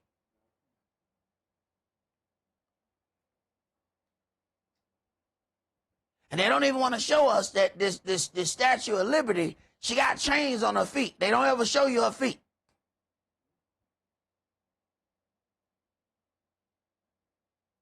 Everybody know the whole deal except us. They talking right in front of us. Go ahead. And given them into your hand. You did show them no mercy. Upon the ancient have you very heavily laid your yoke. Right. He says that the children of Israel will be made to wear a yoke of iron. We haven't seen any other group of people made to wear a yoke of iron anywhere. They put that yoke on you when they make you drive something like a cattle, and they put that yoke on you to make sure you didn't run away. That thing could get caught in every bush. Once you've been known to run away, put that iron on it. Let it stick all out. You'll never get through the woods with that. You ain't going nowhere. Go ahead. You know, the harshest part about that yoke is, I saw a little thing they did about the yoke. You know also if you fell, you broke your neck. And the iron was slowly poisoning you. You ever had comfortable iron? Nope. So it's going to keep wearing your skin off. And all of that is going in, it's slowly poisoning you. And then when you start walking funny, now you're getting beat because you ain't meeting your quota. Right. But we be arguing about, we think we got problems. Right. Go ahead. And you said, I shall be a lady forever. So that you did lay these things to your heart. So that you did not lay these things to your heart. Right. Neither did remember the latter end of it. Therefore hear now this. You that are given to pleasure, that dwelleth carelessly, that says in your heart, I am and none else beside me. I shall not sit as a widow, neither shall I know the loss of children. But these two things shall come to you in a moment, in one day, the loss of children, and widowhood. What makes you that bold? You've never had to suffer it before. When you've won every other conflict, and even when you lost, nobody felt the loss here. That destruction was somewhere else. Go ahead. They shall come upon you in their perfection for the multitude of your sorceries, and for the great abundance of your enchantments. For you have trusted in your wickedness. You have said, none sees me. Your wisdom and your knowledge, it has perverted you. And you have said in your heart, I am, and none else beside me. Therefore shall evil come upon you. You shall not know from whence it rise. And mischief shall fall upon you. You shall not be able to put it off. And desolation shall come upon you suddenly, which you shall not know. All right. Now, one of the things that we have to deal with is the deep connection between the daughter of Babylon and the people that inhabit the Holy Land. And when we look at what's taken place, we have become an infamy of the people. So every news article is about us. Everything is about something that we've done wrong. So let's look at the stark contrast with that. I want you to read some of the payouts that has happened. Now imagine now, there are payouts that have happened on something that's not finished yet. All right, start reading right there for me. Columbia University agreed to pay over $220 million in settlements to the federal government to restore frozen federal research funding. Right. So they were frozen $400 million worth, and now they got to pay $220 million so that they can unlock the $400 million. Go ahead. This was in response to investigations into alleged failures to address anti-Semitism on campus during the protest. So because the other people actually spoke out about the current conflict that is still ongoing, the people who protested, these colleges didn't shut down the protest. Now they have to pay because those people protested. Go to the next university. Cornell University reached a deal with the U.S. government to pay a $30 million settlement and invest an additional $30 million in agricultural research to restore frozen federal funding related to civil rights investigations, including the handlings of campus anti-Semitism. Now, I don't know if you guys have watched all of the commercials that keep coming on about stop the Jewish hate. All right, keep reading. University of California, Los Angeles, reached a $6 million settlement with a group of Jewish students and a professor who sued the university, alleging their civil rights were violated when pro-Palestinian protesters blocked their access to campus buildings and other areas. You get $6 million for that? Man, the KKK owe us a lot of money. Where is our money? You get $6 million because they blocked your access? They firebombed our churches. They got paid $6 million for the inconvenience of not being able to get to study hall.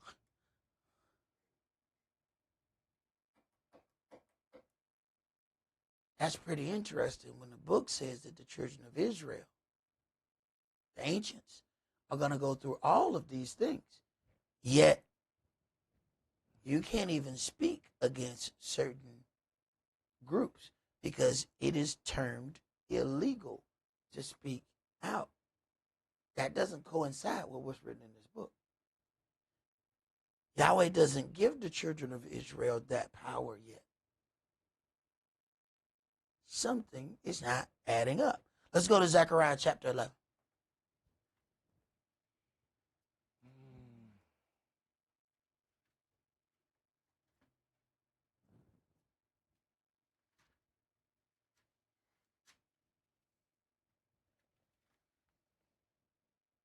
Zechariah 11, and let's read verses 1 through 14. Open your doors, O Lebanon, that the fire may devour your cedars. Howl, fir tree, for the cedar is fallen. because the mighty are spoiled. Howl, O you oaks of Bashan, for the forest of the vintage is come down. There is a voice of the howling of the shepherds, for their glory is spoiled. A voice of the roaring of young lions, for the pride of Jordan is spoiled. Thus saith Yahweh, my Elohim, feed the flock of the slaughter, whose possessors slay them, and hold themselves not guilty. And they that sell them say, Blessed be Yahweh, for I am rich. And their own shepherds pity them not. Wait a minute. Whose possessors slay them and hold themselves not guilty. And they that sell them say, Blessed be Yahweh. Now, who would sell some people and then praise Yah? No, that's a real question.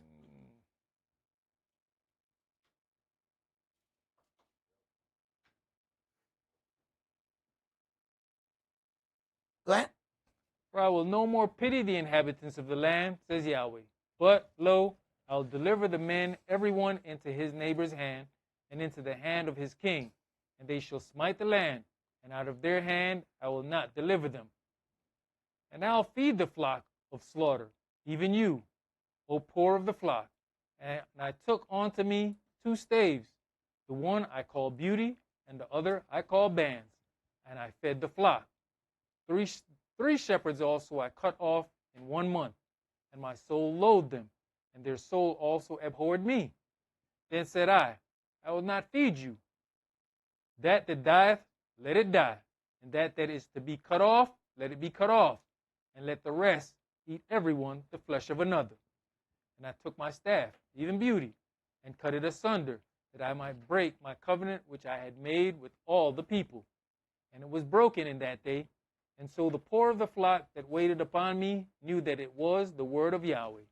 And I said unto them, If you think good, give me my price, and if not, forbear. For they weighed for me, so they weighed for my price 30 pieces of silver. Right. This is what the payment was to betray Yahshua. Go ahead. And Yahweh said unto me, Cast it unto the potter, a goodly price that I was praised at of them. And I took the 30 pieces of silver and cast them to the potter in the house of Yahweh. Right. Once he realized what he had done, he tried to get the money back, and they wouldn't take the money back. See, you have people that study the book, but when it comes upon you, you can be dealing with the very parts in the scripture and not know that that's what you're doing. Go ahead. Then I cut asunder mine other staff, even bands, that I might break the brotherhood between Yehudah and Israel. And so it is to this day, the separation of Judah and Israel. Let's go to Revelation chapter 19.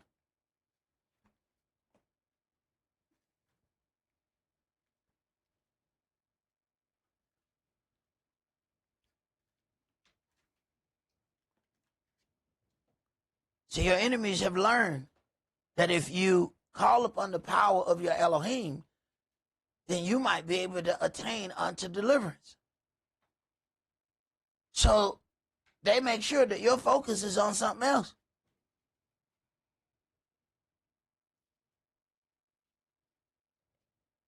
Revelation chapter 19, and let's read verses 1 through 10. And after these things I heard a great voice of much people in heaven saying, Hallelujah, salvation and glory and honor and power unto the Adonai, our Elohim. For true and righteous are his judgments, for he has judged the great whore, which did corrupt the earth with her fornication, and has avenged the blood of his servants at her hand. Wait a minute. Whoever this great whore is, she is over multiple things over the earth, and his servants have been made captivity inside of her. Now, where can we find such a place?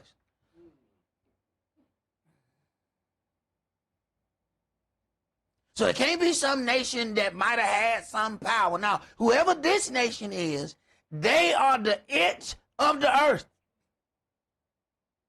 They're able to go and tell other countries what they ain't going to do. Go ahead. And again they said, Hallelujah, and her smoke rose up forever and ever. And the 24 elders and the 4 beasts fell down and worshipped Elohim that sat on the throne, saying, Amen, Hallelujah. And a voice came out of the throne, saying, Praise our Elohim, all you his servants, and you that fear him, both small and great. And I heard as it were the voice of a great multitude, and as the voice of many waters, and as the voice of mighty thunderings, saying, Hallelujah, for the Adonai Elohim omnipotent reigns. Let us be glad and rejoice, and give honor to him, for the marriage of the Lamb is come, and his wife has made herself ready. Mm-hmm. And to her was granted that she should be arrayed in fine linen. Right, but the adversary of the devil want to crash the wedding.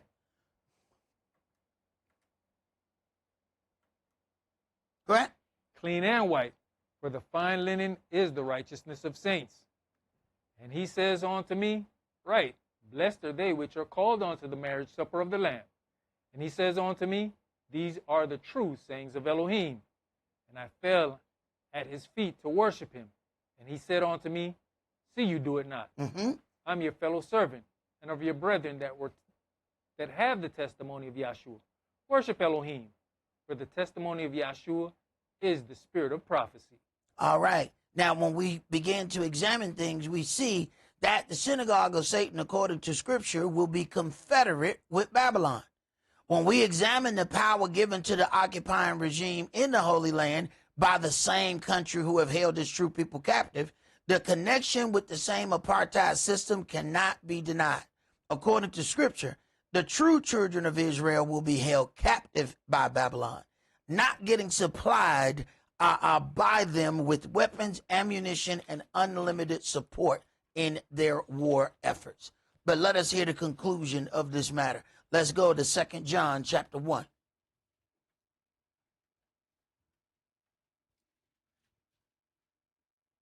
And this is what the Scripture says concerning that. Not what we have to say about that.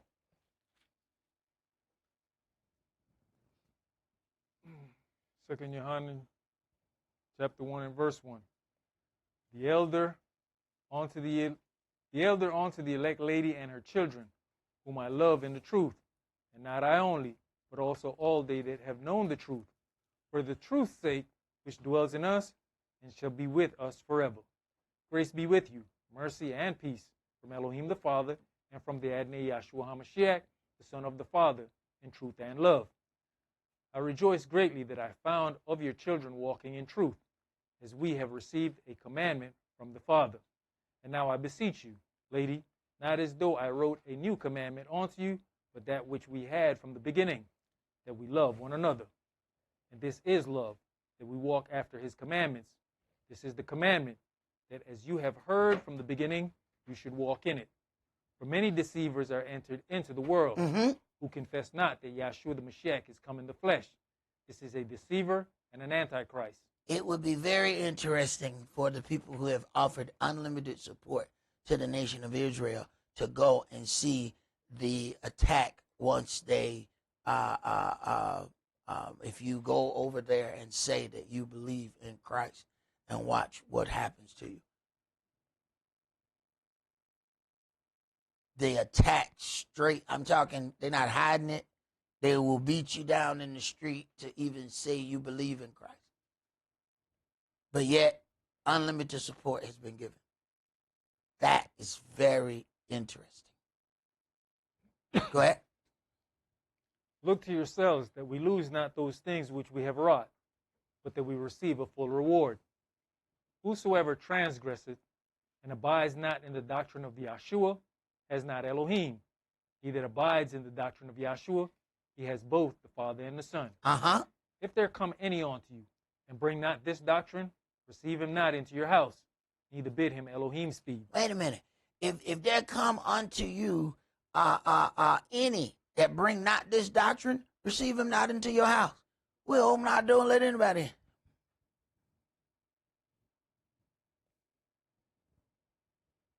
Now, you got one thing, there is your house personally, but then there is your nation. Why would you receive these individuals into your nation that believe in a totally different doctrine that is going to lead you astray. Go ahead. For he that abides in Elohim's speed is partaker of his evil deeds. For he that bids him. So if you turn around and say, you know, y'all be with you, and they on their way to do evil, you might as well went with them. Why? Because you just put the spirit of your Elohim with them to help them in the evil that they on their way to do.